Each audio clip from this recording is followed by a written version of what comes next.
Did Jaire Alexander just expose the absolute darkest secret of his entire football career, completely flipping the narrative on his absolute disaster of a stint with the Baltimore Ravens? Please like and subscribe before dive into the news. The superstar's secret collapse. Have you ever felt like you completely lost your edge overnight? We all assumed Jaire Alexander walked away from the Baltimore organization carrying a massive grudge. The rumors were swirling, the media was talking, and it felt like a classic case of an NFL betrayal. But the absolute truth just dropped on social media, and it is a total mind-bender. When you read through his latest shocking statement, the tone is completely different from the bitter exit everyone painted. It was surprisingly humble, painfully honest, and arguably a masterclass in self-awareness. He opened up his message by admitting how much he genuinely loved the city. But that love stopped the moment he stepped onto the gridiron. He confessed to fighting intense internal demons, revealing a heartbreaking reality. His supreme confidence was completely gone. In the National Football League, playing cornerback requires you to have an invincible mindset. You are stranded on an island against the most freakish wide receivers on the planet. If you hesitate for a single fraction of a second, you get torched. Imagine being an elite, first-round talent. You are someone who routinely clamped down the best offensive weapons in the game year after year.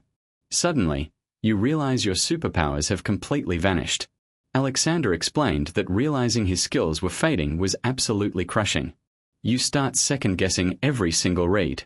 You worry about tracking the ball, making the tackle, and simply doing your job. That overthinking leads to massive underperformance.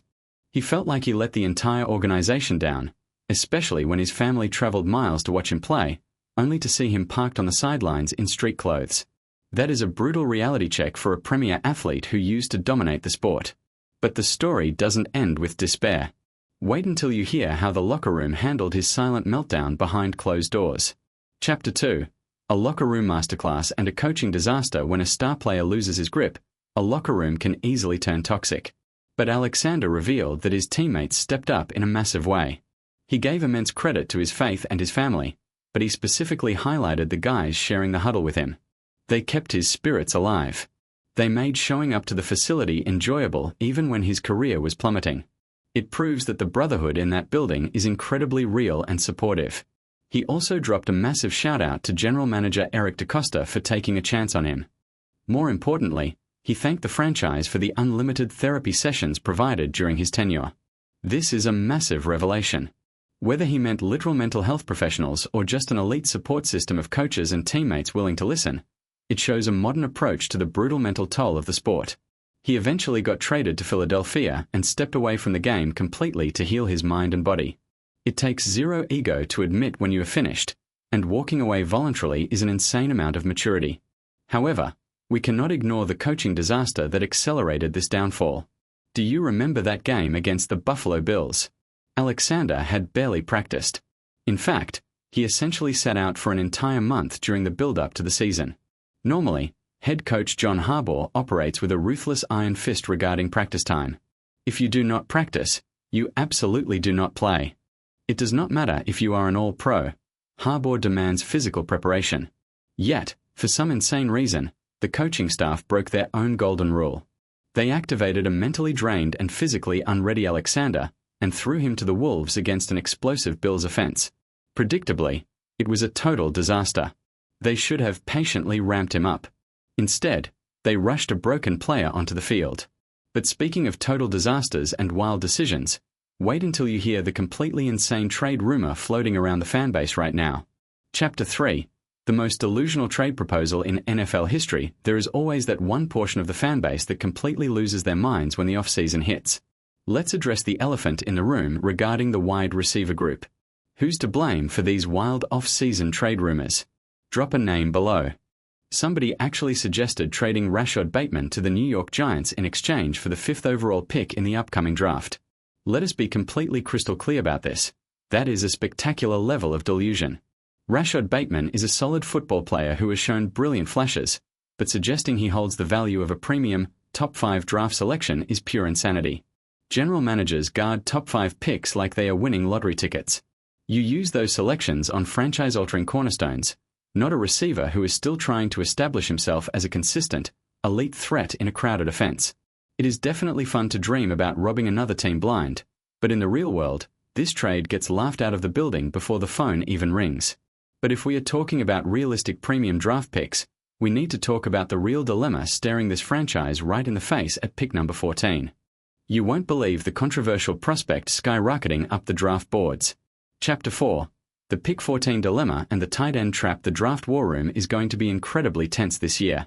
A massive debate is raging about selecting Kenyon Sadiq at the 14th overall spot. He is a phenomenal athlete, drawing wild comparisons to legendary tight ends like Vernon Davis because of his freakish blend of size, speed, and explosiveness. Standing at 6'3" and 240 pounds, he is an absolute mismatch nightmare for linebackers and safeties. But drafting him creates a massive headache. The offensive line is currently an absolute disaster zone. Protecting Lamar Jackson has to be the supreme priority. Ignoring the massive holes in the trenches to draft a shiny new pass catcher feels like a dangerous game. However, if the top offensive linemen are wiped off the board, taking Sadiq is incredibly tempting.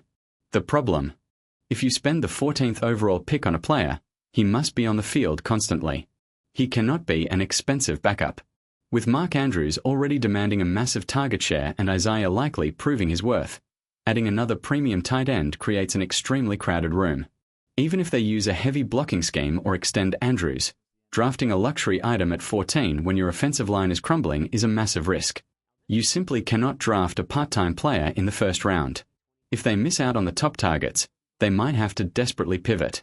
But wait until you see the absolute masterclass strategy for fixing this roster on day 2 of the draft. Chapter 5. Rebuilding the trenches and unleashing the defense. Building a championship roster is not just about flashy first-round picks. It is about finding absolute dogs in the middle rounds. The front office has a ton of options if they decide to trade back. Moving back to acquire extra second-round capital might be the smartest play of the entire offseason. Imagine securing a devastating interior offensive lineman like Javon Gwynn or Emmanuel Pregnan. Gwynn brings vicious footwork and brilliant awareness to the right guard spot. He understands blocking angles, expertly navigates double teams, and hunts linebackers at the second level with pure aggression. Pregnan is an older rookie, but his elite leverage and explosive power off the snap make him an immediate wrecking ball in the run game. That is exactly the type of nasty attitude missing from the offensive front. Then, you transition to solidifying the center position. If they pass on the first-round lineman, grabbing a rock-solid center like Sam Heck later on becomes absolutely mandatory. The offensive interior needs youth, power, and durability right now to survive the brutal AFC North schedule. We also have to talk about the passing attack. Drafting a massive, contested catch weapon like Malachi Fields would be brilliant. You need receivers who are not afraid to go over the middle, absorb a massive hit, and hold onto the football. Plus, Fields comes from a run-heavy collegiate system, meaning he already knows how to block on the perimeter.